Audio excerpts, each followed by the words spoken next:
Well, hello and welcome everyone to today's talk, which is what is an I love you will. Hi, my name is Lynn St. Louis and I'm an estate planning lawyer at ELG Estate Planning, and I'm so glad you have joined today. So let's get right to it. What is an I love you will? Well, like it sounds pretty simple, and it is. So most people, when they're thinking about their will and their estate plan, one of the main things they're thinking about is, how do I provide for my loved ones? How do I provide for my spouse? Really, what I find, especially when I'm meeting with married folks, is what they want is they want to make sure that they've taken care of their spouse. And they want to do it as simply as possible with the least amount of hassle. Completely understandable. So most people, when they say, oh, I need to do my estate plan and I just want a very simple will, what they're probably thinking about is what we call an I love you will. It's not a technical legal term, obviously. Let me explain what it is. So an I love you will is a will where you say, for example, I would say, on my death, I want everything to go to my husband. That's it. That's how easy it is.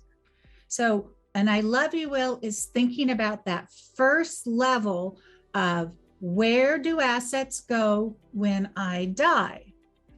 Most people, not everybody, but most people want to make sure that they provide for their spouse, for example. And so what they want and what they think they want is a simple I love you will.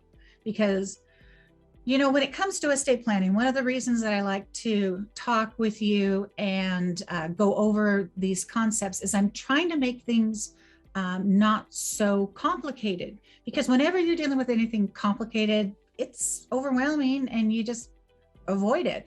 And doing an estate plan is something that people can put off and avoid for a very long time.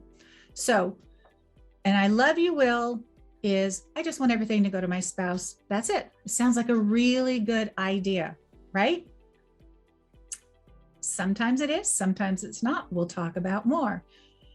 So one of the things that people get confused about is they think if they have a will, they won't have a probate. And actually the opposite is true. A will generally means that there will be a probate. And if you're like most people, you hear the term probate and you go, I don't want a probate. I've heard terrible things about probate. They are costly, it's very public, it's an opportunity for people to fight, et cetera, et cetera, et cetera. Well, what you hear about are the bad probates. We often, especially in Washington state, will actually recommend a probate of your will. We'll get into that in a minute. But what I want you to be very clear on is, regardless of what your will looks like, a will generally means that there will be a probate unless you have set up your estate plan to avoid probate. Good so far? Let's talk about how can you accomplish the same result of everything going to your spouse with very little hassle when you die by way of some other estate planning tool and not an I love you will. So how can you do that? In Washington, we are a community property state. Idaho is a community property state as well. And there is a document of everything I have. You have this with your spouse. Everything we have is ours. Everything we ever get is ours. And on my death, everything goes to the spouse, the surviving spouse. That's called a three-prong community property agreement. That third prong being, on my death, everything goes to my spouse. So it serves the very same function as a very simple I love you will. But the benefit of the community property agreement is that there will be no probate, because the community property agreement itself acts to deliver all the assets from the deceased spouse to the surviving spouse. So this can be a very good estate planning tool in the right situation. So a community property agreement is a good way to avoid probate in the situation where an I love you will is appropriate. Now, if you have a community property agreement, presumably the reason that you have it is some lawyer has explained it to you, because you probably wouldn't think about that on your own. If you have a community property agreement and you went to a lawyer, I'm pretty confident you will have a will as well, and it will be a very simple will, and I love you will, if that's the type of estate plan that's been set up for you. Another way to avoid probate on death of the first spouse is to do so by having a revocable living trust. That is a legal instrument, a plan that you have set up with your spouse while you're both alive. You are both the grantors, the trustees, the beneficiaries, and typically, though not always, typically it will say, and on my death, everything goes to my spouse. That's it. That avoids probate as well. There's a lot more that goes into a revocable living trust. If that's the platform you have, you likely did not do it on your own because there's more complexities with setting up a trust, making sure it's funded, putting your house in the name of the trust, and administering the trust. That's not what we're talking about today. But what I do want you to understand is a revocable living trust is another way to avoid probate. And why do people want to avoid probate? Because they want to keep things simpler. All right, with me so far? All right, let's talk about, well, I've explained what an I love you will is. So when is that a good estate plan? Here is the situation where an I love you will is a good estate plan. And keep in mind what I said, an I love you will is on your death, everything goes to your spouse. That assumes you're married. If you want to say, on my death, you're not married, you say, I want everything to go to my 2 kids, that also can be an I love you will. What it means when you say an I love you will is everything goes outright without any sort of protections that come with inheriting the asset. We will be talking about why might you want to protect the inheritance of whomever is inheriting from you. We'll get to that. But when is it not necessary to protect assets for your spouse or for your kids or whomever it is that will be inheriting from you? Okay, let's say you're married and you have a spouse. Your spouse is in good health. You have good long-term care insurance. You have decent assets, but not a taxable estate. In Washington, our taxable estate limit is $2.193 million. So if you and your spouse have anywhere approaching that or more than that, and I love you will is a wrong estate planning tool for you because you need to protect against paying unnecessary taxes. When else is an I love you will? Okay. Well, let's say that this is the first marriage for both of you. You have no kids or your kids are adults and your kids have no issues. They handle everything just fine. They don't have any lifestyle issues, spending issues, creditors, and you're not worried that they're going to get divorced ever. So if you were, you wouldn't want to give your child the assets outright necessarily, because if they're going to get divorced, who's going to end up with your assets? Maybe your kid gets half and that divorcing spouse gets the other half. So even though an I love you will sounds like a great idea, it accomplishes what you want. It makes sure that you provide for your spouse or you provide for your kids. It might not be the best planning tool. It sounds very attractive because it's so simple. And frankly, when it comes to estate planning, one of the reasons that people avoid it is it sounds too complicated and people are speaking legalese to them and there's too many concepts and they don't know where to start. So I'm glad that you're watching this. And if you're watching it on YouTube, I'm glad that you're watching it because it is a great idea to learn more about estate plans. Learn as much as you can without getting to the point where you just kind of shut down. There's just too much to learn. I love YouTube myself. I watch it all the time. It is, especially when it comes to my gardening, I love to tune to it and say, hey, when am I supposed to cut down my blackberry vines, that sort of thing. Estate planning, though, is a little bit more complicated than that. And no surprise, as an estate planning lawyer, I am going to recommend to you that you reach out to a very capable estate planning lawyer. Next step we're going to talk about is, when is an I love you will not appropriate? So I'm going to give you some examples. At ELG Estate Planning, we do Medicaid asset preservation strategies. What does that mean? What that means is that we help make sure that a couple won't go broke, that if they qualify for the state to pay for their long-term care benefits, that they will use those benefits and the state will pay for the care. So what does that all have to do with an I love you will? Let me give you the best example that I have. So let's say you are a married couple and you have a couple of kids and they're not minors, they're adult kids. And let's say you don't have over $2 million. And let's say you don't have long-term care insurance.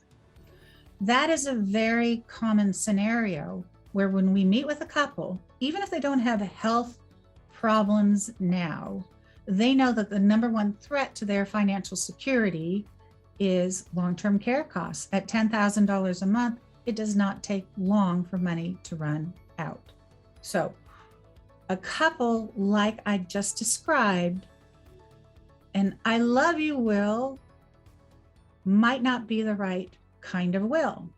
But let me explain how we can put together an asset protection will with the simplicity of an I love you will. So in our scenario, let's say we're meeting with a couple, they're 50 years old, and they're still working. They're not retired, they're in good health, they don't have long-term care insurance, and they've got $2 million. We are not, and they're not accruing a lot of money. If they're accruing a lot of money, I'm concerned about taxes, but let's say they're not accruing a lot of money. The type of a will that might work best for them is a will that says, on the death of the first spouse, everything goes to the surviving spouse outright without any protections. But the will include something that's called a contingent asset protection trust. Why is it contingent? It's contingent because we don't know what may happen in the future. And let's say at the time of the first spouse's death, that second spouse actually needs care. Let's say the first spouse died because it was a car accident involving both of them, and one was killed and the other wasn't killed, but she was left no longer independent. Let's say, heaven forbid, she's paraplegic and she can't work and she's going to need care. Well, even though we set it up to say, on my death, everything goes to my spouse. Remember I said we put in our will a contingency for asset protection, that asset protection trust. So what will happen is, number one, there will be a probate. Why? Because that is the only way we can fund this asset protection trust for the surviving spouse. And she needs asset protection because she needs care. We didn't know she was going to need care. When they met with us, when we did the plan, they were both healthy. There was no indication that she was going to need care. And that's why we set up their estate plan with an apparent, hey, everything's going to go out right to my spouse. But just in case, we put this trust in the will.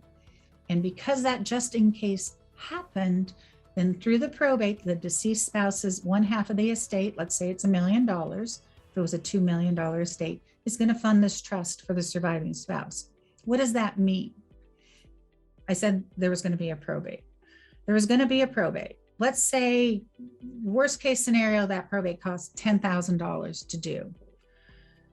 we're protecting $1 million for that surviving spouse, so that when she actually needs Medicaid, which she might need right away, that she can have $1 million in trust and Medicaid will still pay for her care. So we combine the concept of the simplicity of an I love you will, but we do it a little bit differently because we put into that trust the opportunity to protect assets through this contingent asset protection trust.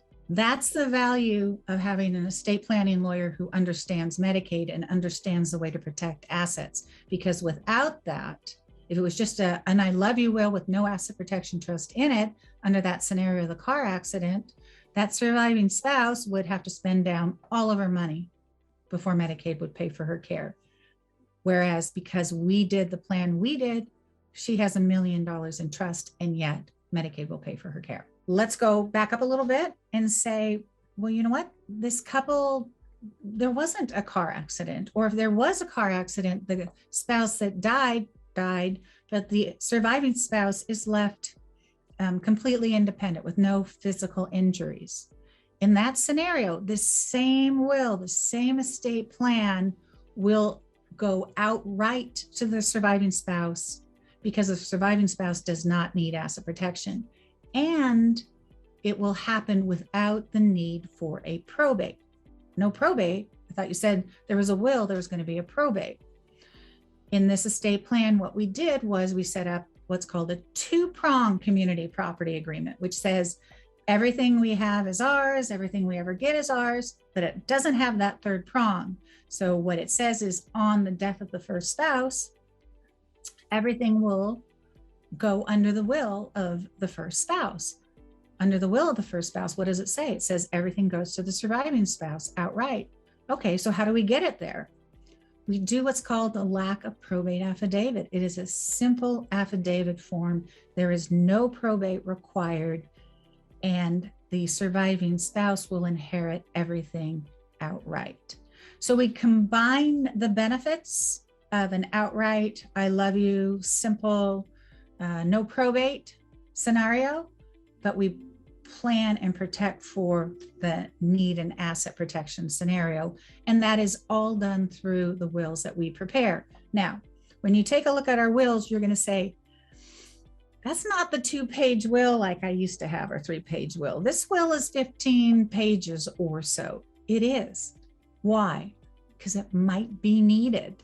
That doesn't mean it's more complicated if the scenario is for just an outright inheritance, that will happen.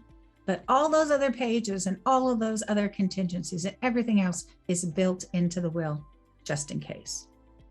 Now, how would you know that? You would not know that. So I'm glad that you're listening today.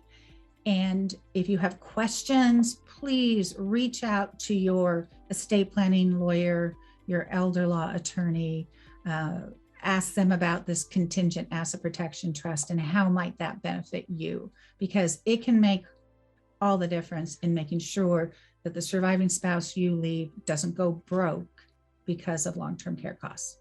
So what other situations are there that a simple will might not be the appropriate estate plan? So when I'm talking about this, what I'm talking about is, think about asset protection.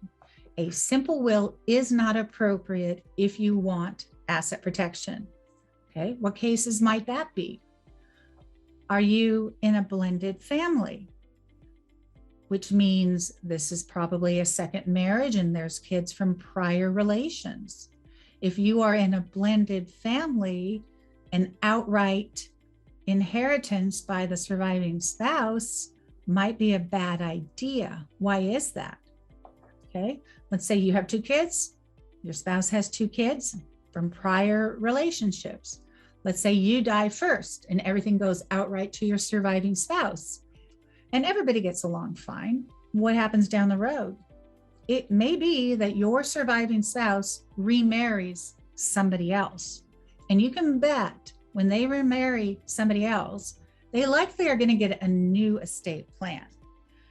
And if they do get a new estate plan, is it going to be again, an I love you will, so that it goes to the next surviving spouse. When are your kids going to inherit? The answer is they are not. And if you wanted them to inherit, then you need a will that doesn't say everything goes outright to my spouse. If you want to ensure that your kids inherit when that spouse, the surviving spouse, remarries, how do you do that? So your will have a trust in it.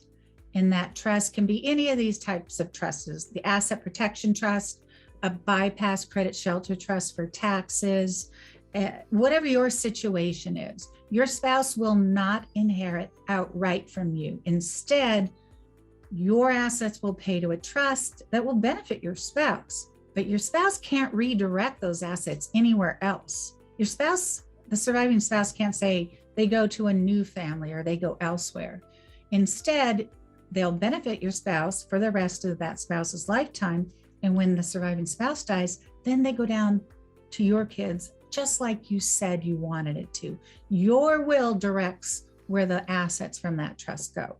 So to avoid disinheriting your children, if you want them to inherit, you do not want an I love you will. You want a will that has some sort of protective trusts in it. All right. Other situations where an I love you will. Let's say you're not married. Let's say you're single and you have 2 kids and you just want everything to go to your kids. Okay. Is an I love you will going to accomplish that without a probate? No, it's not. Let's say you want to simplify things and these kids that you have are both really good kids, standing on their own 2 feet. No creditor problems, no issues. You have no concerns about them inheriting from you. You might want to have the will that says everything goes to my 2 kids equally. But again, keep in mind that having an asset protection trust in that will for the benefit of your kids might make all the difference. So let's say you die, and at the time of your death, one of your kids is having creditor problems or one of your kids is going through a divorce.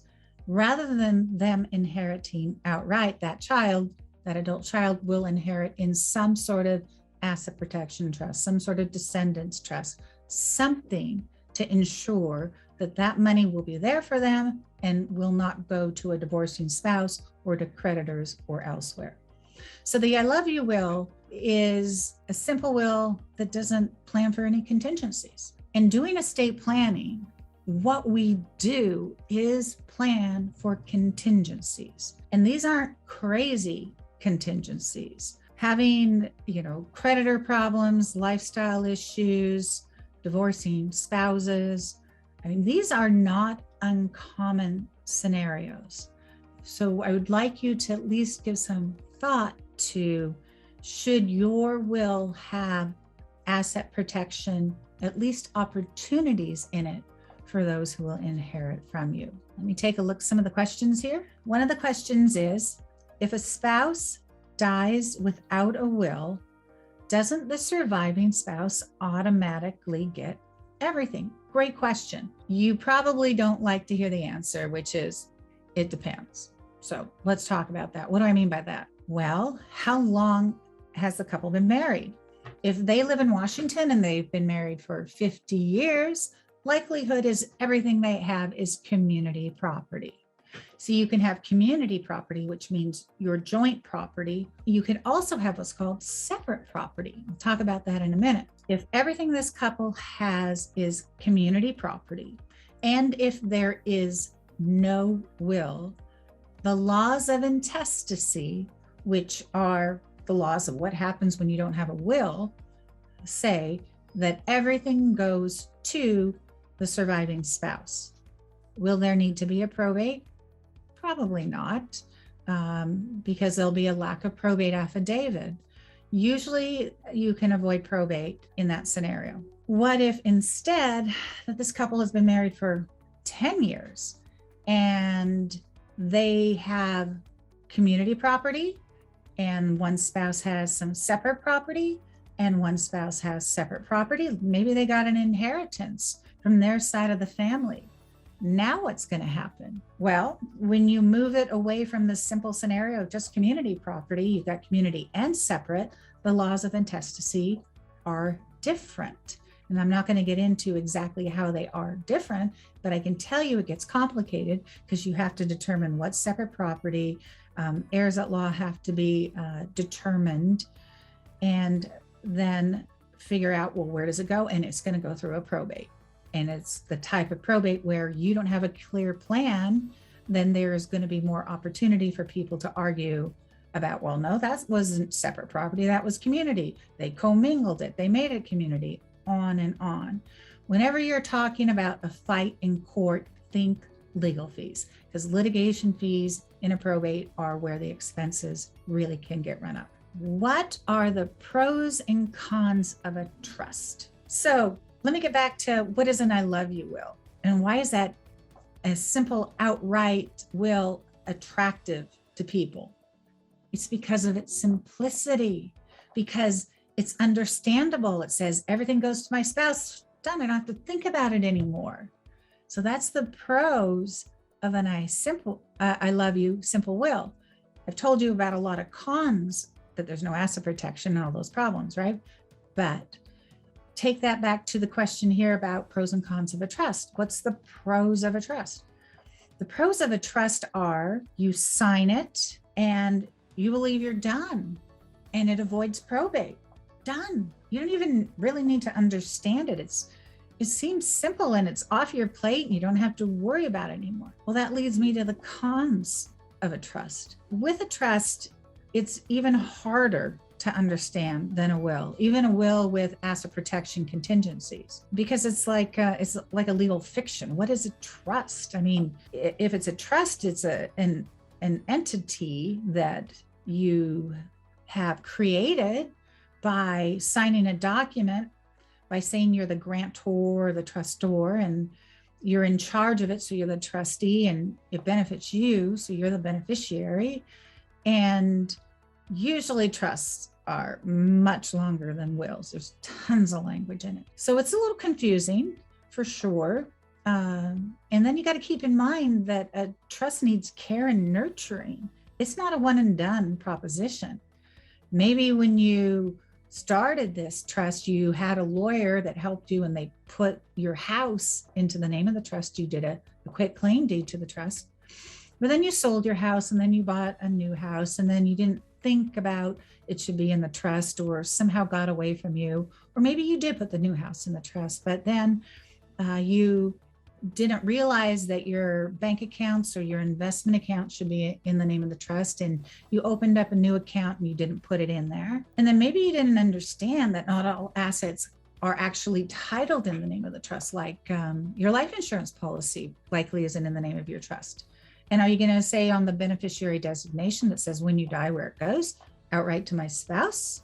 Or are you going to say it pays to the trust? Lots of people say it pays to the spouse. What if the spouse doesn't survive, or they survived just for long enough that it went to them but not to the trust? Now you got to do a probate of the spouse's estate, even though you had a joint trust. Another real big concern with trusts beyond what I've talked about is your IRA or your 401k, your retirement funds. Those are for many people, a very large part of what their estate is.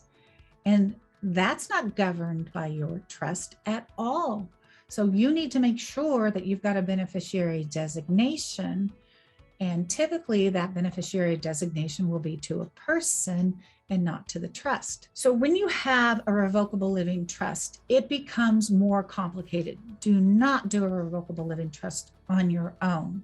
And if you do have a revocable living trust, make sure you understand it, and feel free to go back to the lawyer who drafted it for you and have them explain it to you and how it works.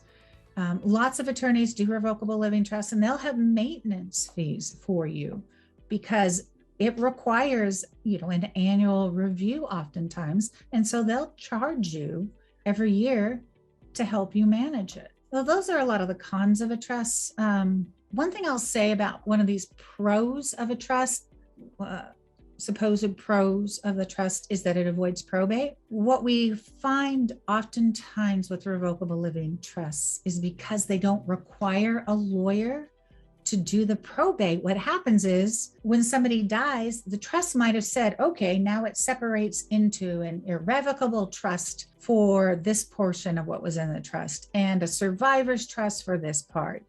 And it says work has to be done, but the surviving spouse, why they don't remember that. They're not reading it. They're not going back to the lawyer. They don't know that what they were supposed to do was set up different trusts when the spouse dies, and there was no lawyer there to guide them, and they don't want to go back to the lawyer because they don't want to pay any more in legal fees. Especially, that would be especially harmful if this was a taxable estate and the couple needed to capture the deceased spouse's credit shelter exclusion amount, $2.193 million in Washington. If they didn't do that, as a result of being shy, not going back to the lawyer, not understanding it, not having to pay some costs for legal fees, they might end up, paying taxes, estate taxes, to the tune of tens, if not hundreds of thousands of dollars. That's the problem with a revocable living trust, is that you don't seek out legal guidance when you should. All right, I think I've answered all the questions about the pros and cons of a trust. I interpreted that to mean a revocable living trust. When anybody says the term trust, the next question really should be, and I didn't do this, is what kind of trust are you talking about? Are you talking about a revocable living trust? Are you talking about an irrevocable trust? Are you talking about a testamentary asset protection trust or a testamentary credit shelter bypass trust? What kind of a trust are you talking about? Generally speaking, when people say trust in common parlance, they're talking about a revocable living trust. That's not always the case.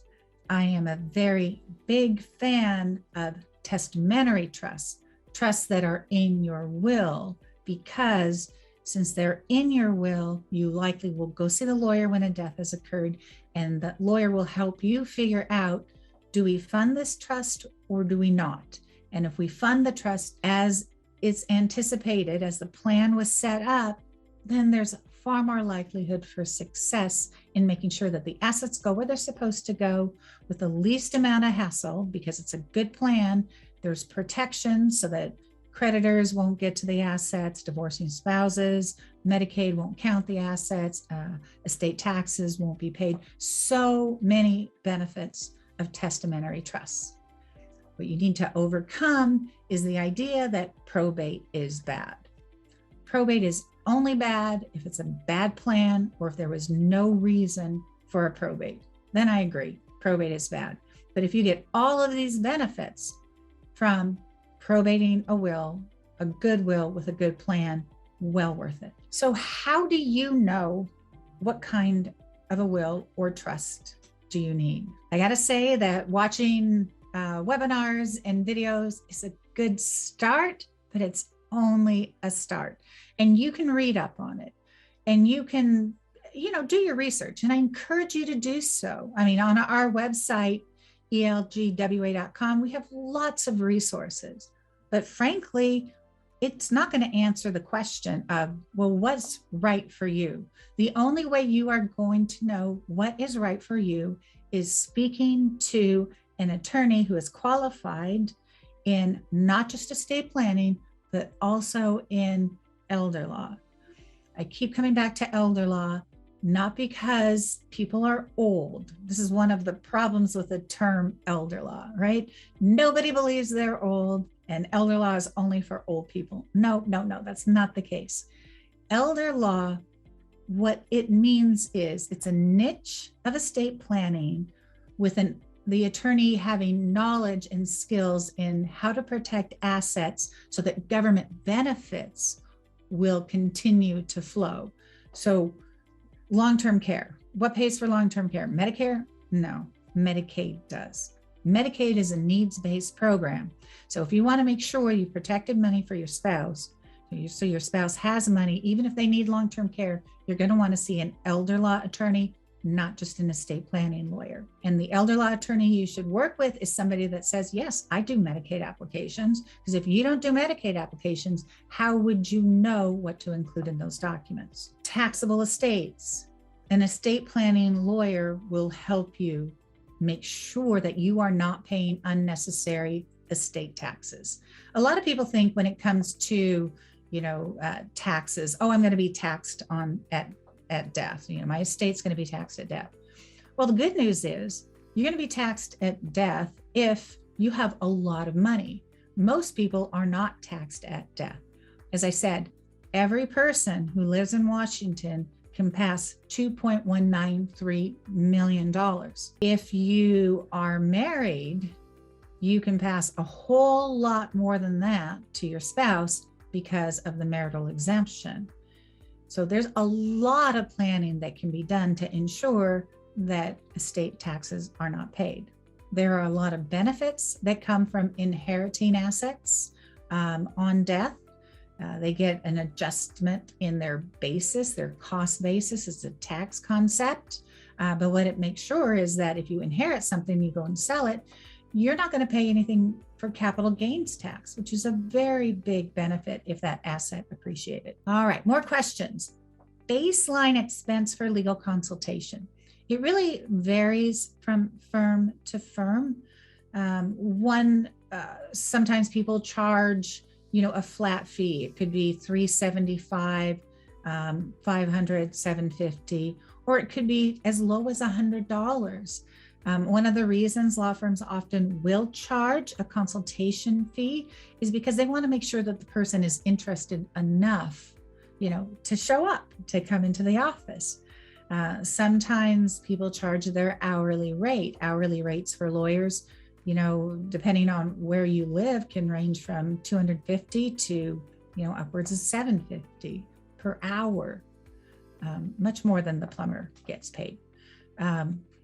Sometimes people do complimentary consultations, and it really depends on the law firm. At ELG Estate Planning, what we like to do before we schedule any kind of consultation is make sure that it is possibly going to be a good fit. For example, we won't say, oh, come on in and free consultation. Oh, you need a divorce? We're not going to do that. Why? Because we don't do divorce law. We do estate planning and elder law. So it's going to vary. Don't let a consultation fee put you off, though. Sometimes people charge a consultation fee because they, are trying to make sure that they only get qualified people to come in. One of the things I would say, though, when you're looking for an attorney to consult with, go to their website, see, does it seem that there's substance to it? Does it seem like they actually practice in the area of estate planning and elder law? Are they solo, the only person there? There's always a concern with solo that there might not be anybody there to do the work if you need it done. So look for a firm that has some depth. Do Google reviews, see what people say. You can talk to your friends, neighbors, talk to somebody that's actually had an estate plan. What's really interesting, this is the advice I would give you. An estate plan, a will, is not tested until somebody dies. How did the person know that they had a good estate plan? They don't. They're gone. Who does know? Their family does. Their family knows. Was there a benefit from how it was set up? Was it easy? Did it go with probate or without probate? If it went with a probate, were their assets protected? Talk to people who have actually been through the process of having to deal with somebody's death, because that's how you know that the estate plan was a good one, is what ultimately was the outcome. If you have concerns about long-term care costs, talk to people that have a loved one in a facility or are on Medicaid and find out, did they just do it themselves, this Medicaid application, and they spent down all their money? Everybody knows, I'm sure everybody knows of somebody that they got on Medicaid, terrible result. Lots of people do it. Why? They don't know any better. Now, I know we're talking about a will. Plan is not just a will. Important elements of an estate plan are what I call your living documents. Those are your durable powers of attorney. Why are those so important? They're so important because that authorizes somebody you trust to speak for you when you can't. Progressive dementia. whatever the case may be, you want somebody who you trust to be your voice. If you don't have good durable powers of attorney or any durable powers of attorney, the court takes over under a guardianship or conservatorship, certified professional guardian. Even though we're talking a lot about wills and what happens on your death, I believe the most important documents you can have are your living documents.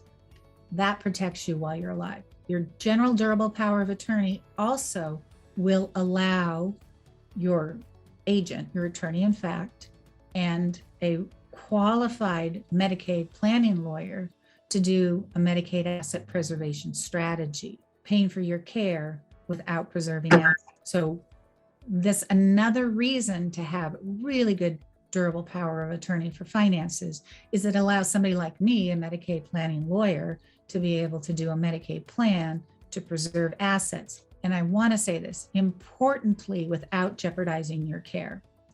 I cared for my parents for 14 years combined. I know how important care is. We never support the care with a Medicaid plan, with the state paying for benefits, and protect assets for the spouse and for the family. All right. I am not seeing any other questions. Feel free to put them in the chat box if you have any more questions. Feel free to reach out to us. We're ELG Estate Planning, and our number here is 509-468-0551. We've got a website, which is elgwa.com. Lots of resources on that. We have a YouTube channel, so if you want more information, feel free to subscribe to our channel. And that's it for today. Thank you, everyone. Take care.